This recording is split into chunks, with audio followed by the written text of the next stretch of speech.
people say it a lot, that the API purity needs to be greater than 99%. And it's a little misleading because how you define purity is how you're going to determine what you need to have. So if you're talking about a small molecule, yeah, you can get your HPLC and get a nice defined peak. But there are other FDA regulations that you need to pay attention to, endotoxin, heavy metals. So you may be 99% pure, but you might have some heavy metal contaminations, and that's just not going to pass muster. So just saying that the API is 99% and I'm good, I'm golden, is not enough. There are various ways that you can define purity. So you've got, chemical purity for sure, but what about the enantiomeric purity or chromatographic purity? In terms of a biologic, you're not going to be able to purify it on an HPLC or as by other means, essentially. Mostly because biologics are a combination of materials or components, and so you're going to have to define it or characterize it in a different way other than defining purity.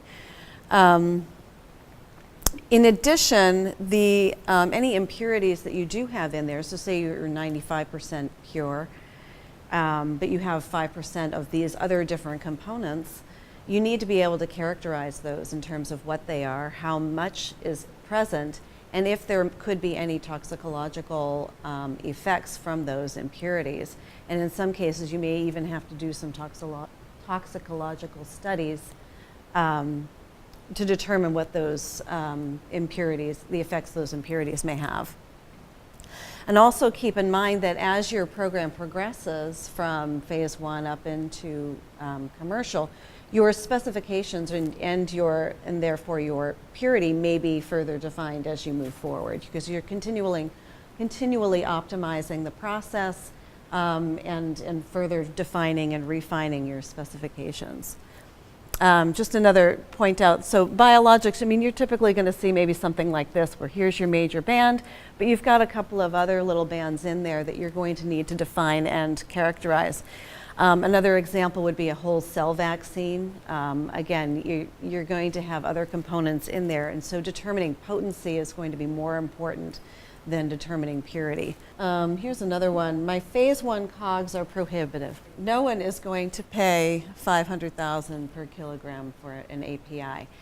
And one of the points to consider here is that when you start out doing GMP production, there's a bunch of different steps that factor into that COGS cost, right? So you've got to investigate some synthetic routes. You need a reference standard. You need to optimize that process. You're used to doing it on this tiny lab scale, and now you're going bigger. So and different equipment. So you need to optimize that process, streamline it a little bit. Your analytical methods need to be potentially developed and validated. And then you do a little demonstration or a sample batch, make sure everything's going well, and then you can move into your GMP batch with your stability studies after that. But after you have that one GMP batch, say you need a little bit more for phase 1 or for phase 2, you don't need to do all those beginning steps, and so your cost of goods has decreased dramatically. And just as a very graphic example, if you're starting out with COGS here, but by phase 2 it's dropped almost in half, or more than half. But then, and even as you continue to go up and your scale increases and your process is further optimized, your COGS will go down until it's into a hopefully acceptable range. You're going to take this one. Asian suppliers are going to steal my IP. We're almost embarrassed. We're almost embarrassed to say this. We are embarrassed to put this up there, but we put it up there because we use a lot of Asian suppliers. We use them for raw materials, we use them for starting materials. I use them for a lot of DMPK work and early toxicology work, right?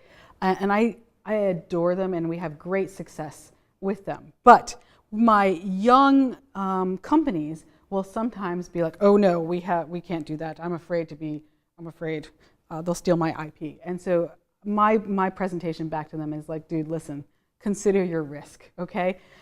You're not a major pharma. Okay, think about what these people have access to. Major pharmas, they have tens, hundreds of FTEs working at some place like Wuxi type of place. And they have all these med chemists, they all know what the indication is, they're running the cycles and they see which ones are the lead compounds. They have access to all those data sets to put the story together, to know that there's a valuable compound, to potentially even steal IP. You as a micropharma, or me as my groups of micropharmas, we have maybe like ones of FTEs, up to 5 FTEs running. They're doing the medchem routes. They may have like one assay that they run, but they don't know the indication and they don't know which is the lead. They don't have all those data sets to actually know anything. So while they may actually know the structure, they have no clue which ones are winning and which ones are losing. It's just not in their span. So I say consider the risk, because the benefits are usually pretty great.